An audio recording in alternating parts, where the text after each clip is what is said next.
దేవతగా చెప్పినటువంటి వాళ్ళు ఉండరు. ఎందుకు దేవత అయిందంటే ఈ శరీరం తన మలాన్ని తాను తన మూత్రాన్ని తాను విసర్జించకుండా మంచంలో ఉండిపోయిందనుకోండి, తింటుంది తాగుతుంది, ఆ రెండూ చేయదు. అలా చేయకపోతే భార్యకి కూడా బరువు అయిపోతుంది. తిన్నది జీర్ణం అయిపోయి తాగింది వంట పట్టినంత కాలం తిరగడం గొప్ప కాదు రావణ. చిట్ట చివరి రోజు ఒకటి ఉందని గుర్తుపెట్టుకో. అబ్దుల్ కలాం గారి మాటల్లో అయితే the day of the final judgement. అప్పుడు ఈశ్వరుడు నువ్వు పాటించిన ధర్మాన్ని, నువ్వు వదిలిపెట్టిన ధర్మాన్ని లెక్కలోకి తీసుకుంటాడు. అనాయాసేన మరణం వినా దైన్యేన జీవితం అని అడిగి తీర్థం పుచ్చుకుంటారు మల్లికార్జున స్వామి దేవాలయంలో శ్రీశైలంలో. బతికున్నంత కాలం చెయ్యి చాపకుండా తినగలిగితే చాలు. లక్షాధికారైన లవణమన్నమే కాని మెరుగు బంగారంబు మింగబూడు, విత్తమార్జన చేసి విర్రవీగుటె కాని కూడపెట్టిన సొమ్ము కుడువలేడు, పొందుగా మరుగైన భూమి లోపల పెట్టి దాన ధర్మము లేక దాచి దాచి తుదకి దొంగలకిత్తురో దొరలకౌనో, తేనె జుడ్డీగలీయవా తిరువరులకు భూషణ వికాస శ్రీధర్మ పురనివాస దుష్ట సంహార నరసింహ దురిత దూర. ధర్మాన్ని తప్పితే ఎవడు తప్పాడో వాణ్ణి కట్టి కుడిపేస్తుంది. అప్పుడు అక్కడికి వచ్చేవాడు ఉండడు. అది శాస్త్రం 1కి 10 మాటలు హెచ్చరించి చెప్తుంది. నువ్వు సంపాదించింది వారసులు పనిచేసుకుంటారు, ఏ మార్గంలో తెచ్చావన్నది మాత్రం ఈశ్వరుడు లెక్కలోకి తీసుకుంటాడు. అది నువ్వు ఆ మార్గంలో వెళ్ళిన వాడివి, దీనికి ఫలితాన్ని అనుభవించమని శాసనం చేస్తాడు. ఒక తిర్యక్కుగా చేశాడనుకోండి చాలు బతుకు. వెన్నుపాం భూమికి అడ్డంగా పుట్టి అడ్డంగానే పెరుగుతుంది, ఇక నిలువుగా పెరగదంటే మనిషి కాడు. ఏమో ఉచ్చులో పట్టి చంపుతారో, కత్తితో మెడ నరికి చంపుతారో, బాణం వేసి చంపుతారో, ఈట పెట్టి చంపుతారో, ఎలా చంపుతారో, ఎంత బాధ పెడతారో ఎవరికి తెలుసు. అంత బీభత్సంగా ఉంటుంది జీవితం.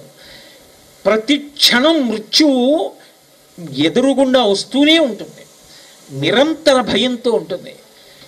అలా కాకుండా తరించడానికి వీలైన జీవితం మనుష్య జన్మ ఒక్కటే. అటువంటి జన్మకి మాత్రమే ధర్మంతో సంబంధం. మిగిలిన ఏ ప్రాణికి ధర్మం లేదు. మిగిలిన వాటికి అన్నిటికీ కూడా ఒకటే ధర్మం, పశుధర్మం. దేవి భాగవతంలో పశుధర్మో నమీ ప్రీతిం అంటాడు వ్యాసుడు. ఒక ఆవు ఉందనుకోండి, అది దాని కడుపున పుడుతుంది గిత్తదూడ, అది పెద్దదవుతుంది. పెద్దదైన తర్వాత గిత్తదూడ ఎద్దవుతుంది. ఎద్దై తనని కన్న తల్లి ఆ ఆవుతోటే సంగమిస్తుంది. ఇప్పుడు ఆవుకి ఎద్దుకి దోషం వచ్చిందా అంటే దానికి దోషం రాదు, అది పశుధర్మం, ఉపాధి పశువు, అందుకని పశుధర్మం. ఒక పెద్ద పులి నిండు చూలాలుగా ఉండి ఇంకా కాసేపట్లో ప్రసవిస్తుందన్న జింకని తరిమి తరిమి చంపేస్తుంది. పులికి దోషం వచ్చిందా? రాలేదు, అది పశుధర్మం. వాటికి కర్తృత్వం లేదు, శాస్త్రంతో సంబంధం లేదు. కానీ మనిషికి మాత్రం ధర్మం అన్నది అన్ని వేళలా అవసరం. ఎందుకని అంటే ధర్మము అన్న మాట మీరు బాగా జ్ఞాపకం పెట్టుకోవాలి, ఎప్పుడూ ఒక్కలా ఉండదు. ధర్మము నిరంతరము మారిపోతుంది, సత్యము ఎప్పుడూ మారదు. మారనిది సత్యం, మారిపోయేది ధర్మం. మారిపోయే ధర్మాన్ని పట్టుకున్నవాడు మారని సత్యమునందు ఒకటిగా అయిపోతాడు. అసలు భగవంతుడి పేరు సత్యం అంతే, సత్యం తప్ప ఇంకొక పేరు లేదు. అటువంటి సత్యమునందు నిలబడాలి అంటే, సత్యం అంటే అబద్ధం చెప్పకుండా ఉండడం కాదు, సత్యం అంటే నిత్య వస్తువు, షడ్వికారములు లేనిది, ఎప్పుడూ ఉండేది భగవంతుడు. తాను భగవంతుని యందు ఐక్యమైపోవడానికి లేదా తను అద్వైత మోక్షాన్ని పొందడానికి ఏది ఆధారము అంటే ధర్మమే. ధర్మము ఎప్పుడూ ఒక్కలా ఉండదు, ఇది మీరు బాగా పట్టుకోవలసి ఉంటుంది. ఒకనాడు ఉన్న ధర్మం రెండవ నాడు ఉండదు. ఏకాదశి తిథి వచ్చిందనుకోండి, ఆ రోజున ఉపవాసం ధర్మం. ద్వాదశి తిథి వచ్చిందనుకోండి, ద్వాదశి నాడు ఎంత తొందరగా వీలైతే అంత తొందరగా పారణ చేసేయాలి, అంటే ఏదో ఒకటి తినేసేయాలి. కనీసంలో కనీసం భోజనం ఎలా చేస్తానండి? సంధ్యావందనం చేసుకోవాలి, పూజ చేసుకోవాలి, అభిషేకం చేసుకోవాలి. ద్వాదశి నాడు పొద్దున్నే అన్నం ఎలా తింటానండి అన్నారనుకోండి, ఉసిరికాయ ముక్క అన్న నోట్లో వేసుకోవాలి. ద్వాదశి నాడు పారణ చెయ్యాలి, ఏకాదశి నాడు ఉపవాసం చేయాలి. నేను ఇప్పుడు ఇక్కడికి వచ్చి కూర్చున్నాను అనుకోండి, నేను ఇలా చెప్తే ఎవరైనా ఏమైనా అనుకుంటారా అన్న భయం నాకు ఉందనుకోండి, నేను మాట్లాడకూడదు, అసలు ఉపన్యాసం చెప్పకూడదు.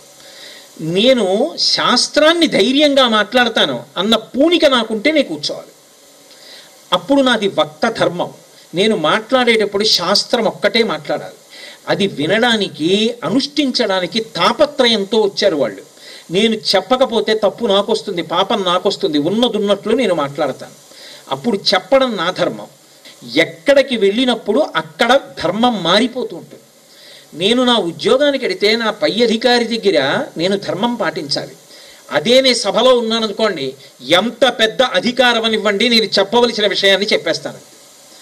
అంతే తప్ప ఇది నేను చెప్తే ఒకవేళ ఆయనకి ఏమైనా అన్వయం అవుతుందేమో అని నేనేం అనుమానపడ్డం కానీ చెప్పకుండా మానేయడం కానీ నేను చేయను. అక్కడ నాది ధర్మం, అక్కడ అది ధర్మం. నేను నా తండ్రి ముందు నిలబడితే చేతులు కట్టుకుని నిలబడాలి. ధర్మం అంటే ఏమిటో రాముడు మాట్లాడతాడు రామాయణంలో. ఒక తండ్రి అన్న మాటకి ఉన్నటువంటి గొప్పతనం ఏమిటో చెప్తాడు రామచంద్రమూర్తి. అయోధ్యకాండలో మాట్లాడతాడు. ఎంత అద్భుతమైనటువంటి విషయాలు చెప్తాడంటే, ఒక తండ్రి అన్న మాటకు అర్థం ఏమిటో చెప్తాడు. చెప్తూ అంటాడు, తల్లి కన్నా కూడా తండ్రి 2 కారణముల చేత గొప్పవాడు. ఏ 2 కారణముల చేత అంటే, ఉంగరం పెట్టేటటువంటి డబ్బా ఉంటుంది, చూడ్డానికి చాలా అందంగా ఉంటుంది, బంగారం కొట్లు ఇస్తూ ఉంటారు.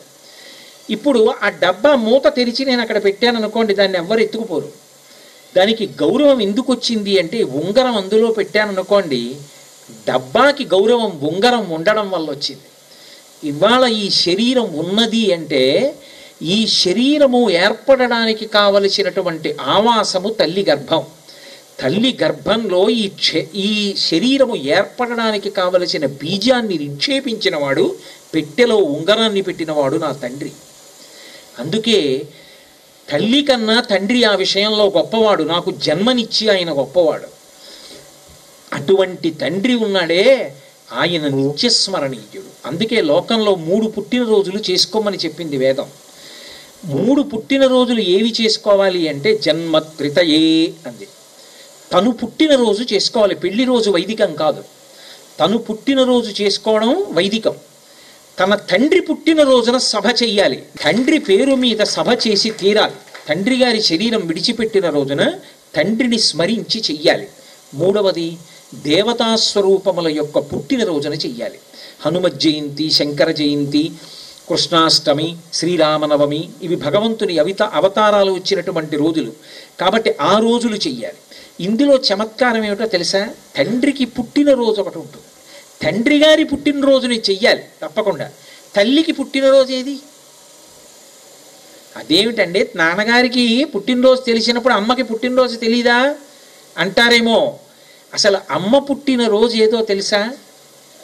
ఎంతమంది బిడ్డల్ని ఆవిడ కందో అంతమంది పుట్టినరోజులు అమ్మ పుట్టినరోజులు. ఎందుకనో తెలుసా? శాస్త్రం అలా ఎందుకు చెప్పిందో తెలుసా? ఆ పిల్లవాడు పుట్టినప్పుడు ఆమె బ్రతికుంటుందని నమ్మకం ఏం లేదు. ప్రసవ వేదనలో ఆమె వెళ్ళిపోవచ్చు, అది జనన మరణ సమస్య.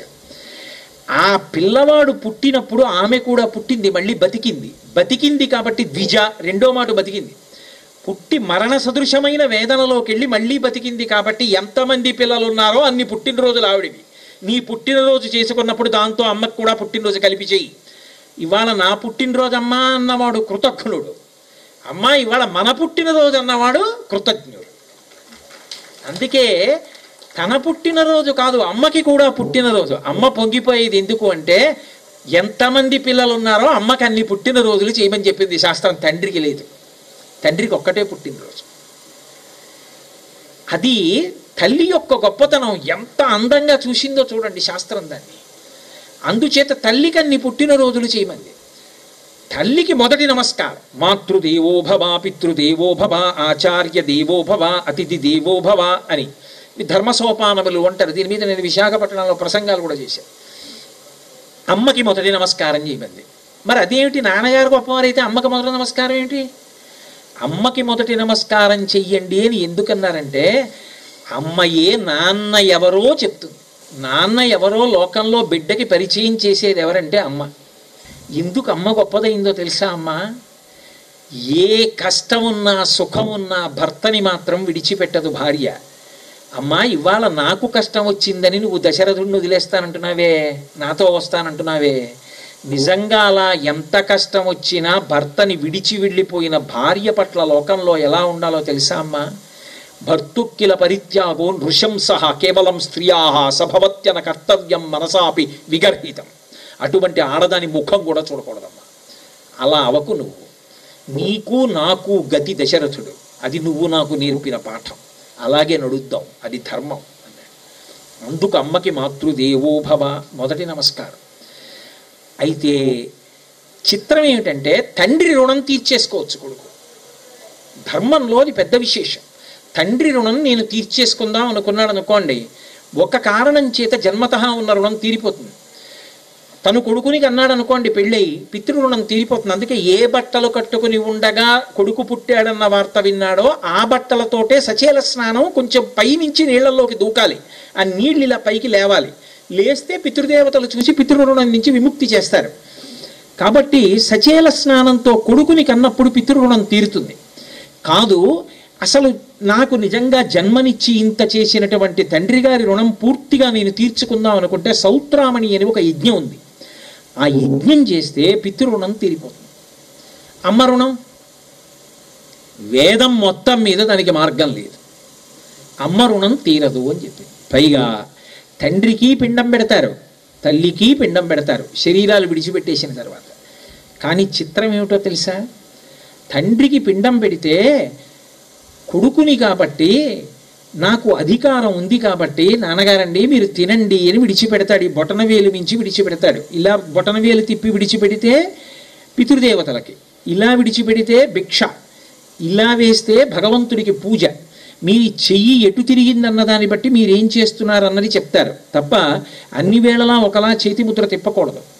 కాబట్టి ఇలా అన్నారనుకోండి భిక్ష పెట్టారు అని గుర్తు, ఇలా ఇచ్చారనుకోండి ధార పోశారు అని గుర్తు, ఇలా అన్నారనుకోండి పూజ చేశారు అని గుర్తు. ఓంకారంతో ఇలా గుండెలకి చూపించి పడింది అంటే పూజ చేస్తున్నారని గుర్తు. ఇలా కుడి చేతి వైపు బొటనవేలు మించి పడితే పితృదేవతలకి తర్పణ చేశారని గుర్తు. అమ్మకి తర్పణ చేస్తే మాత్రం కొడుకు 12 మంత్రాలు చెప్తాడు. ఇవన్నీ ఏమిటో తెలుసా, రుణం తీరడానికి కాదు, ఇది ధర్మం, ఇది భారతీయత. అమ్మ రుణం నీకు తీరదు కానీ ఎందుకు పిండం పెడుతున్నావో గుర్తు తెచ్చుకో పెట్టాను. యాంత్రికంగా పెట్టకు. వాయుపురాణంలో 12 శ్లోకాలు ఇచ్చారు. ఆ 12 శ్లోకాలు చెప్పి పిండం విడిచిపెడతారు అమ్మకి. అందులో అమ్మ బాధ అంటే ఏమిటో చెప్పుకొస్తారు, చెప్పుకొస్తూ పిండం పెడతారు. నిజంగా ఆ శ్లోకాలు చదువుతుంటే ఆ ఒళ్ళు జలధరిస్తుంది, పులకరించడం కాదు జలధరిస్తుంది. బా మా అమ్మ ఇంత కష్టపడిందా అనిపిస్తుంది. అందులో ఒక్కొక్క శ్లోకం చెప్తారు. అందులో అంటారు, అమ్మ యావత్ పుత్రో నభవతి తావత్ మాతృశ్చ చింతనం తస్య చింత నిష్క్రమణార్థాయ మాతృపిండం దదామ్యహం అంటారు. అమ్మ నీకు పెళ్ళయింది, నాన్నగారు చాలా మంచివారు, నిన్ను గుండెల్లో పెట్టుకు చూసుకునే వ్యక్తి, గొప్ప ఐశ్వర్యం. అయినా అమ్మ నువ్వు సంతోషంగా ఉన్నావా? కొడుకు పుట్టలేదే, కొడుకు పుట్టలేదే, కొడుకు పుడితే వంశం పెరుగుతుంది, పాపం పిచ్చి ఆయన వంశం కోసం నన్ను చేసుకున్నాడే, ఒక్క కొడుకు పుడితే ఆయన ఎంత మురిచిపోతారో, వృద్ధాప్యంలో చెయ్యి వేసుకోవడానికి అక్కడికి వచ్చేవాడే కొడుకు అని. అమ్మ నేను పుట్టలేదు పుట్టలేదు పుట్టలేదని అన్నీ ఉన్నా చింతపడ్డావు. యావత్ పుత్రో నభవతి తావత్ మాతృశ్చ చింతనం తస్య నిష్క్రమణార్థాయ. అమ్మా నువ్వు నా కోసం పొందిన చింత నేను పుట్టాలని అంత ఏడిచావు, ఇన్నున్నా కూడా. అమ్మా నీకు నేనేమిచ్చి రుణం తీర్చుకోను? నేను పుడితే మురిసిపోయావా? మాతృపిండం దదామ్యహం, అందుకు పెడుతున్నానమ్మా ఈ పిండం. నేను పుట్టక ముందు నేను పుట్టాలని నువ్వు పొందిన ఆర్తికి పెట్టాను.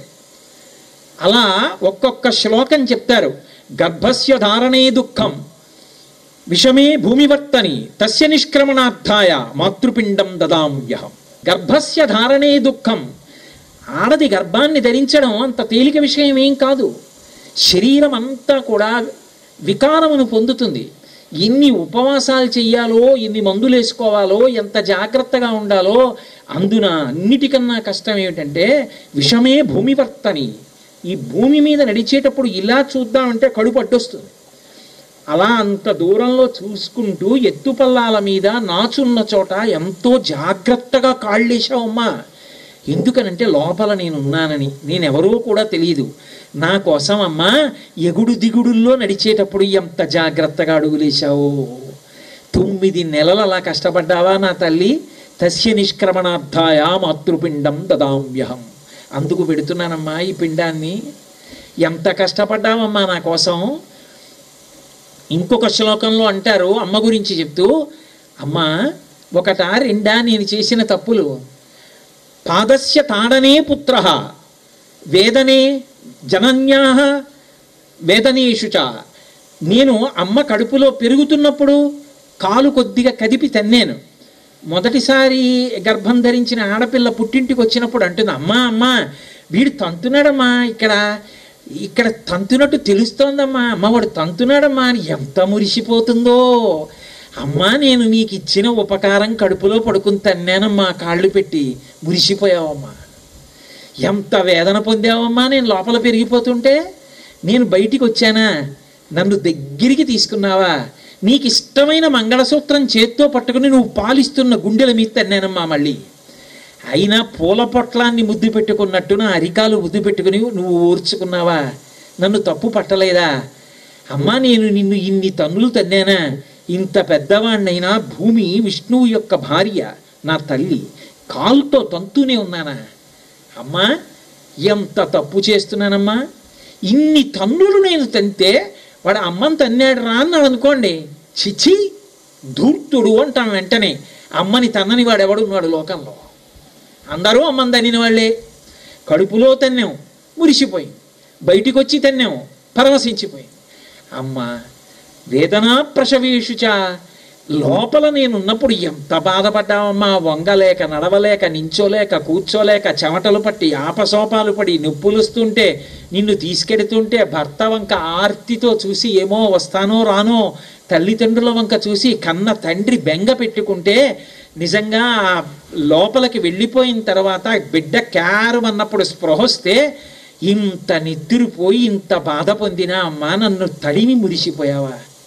మాతృపిండం దదామ్యహం, నేను ఏం చేయనమ్మా ఒక్క పిండం పెడుతున్నాను.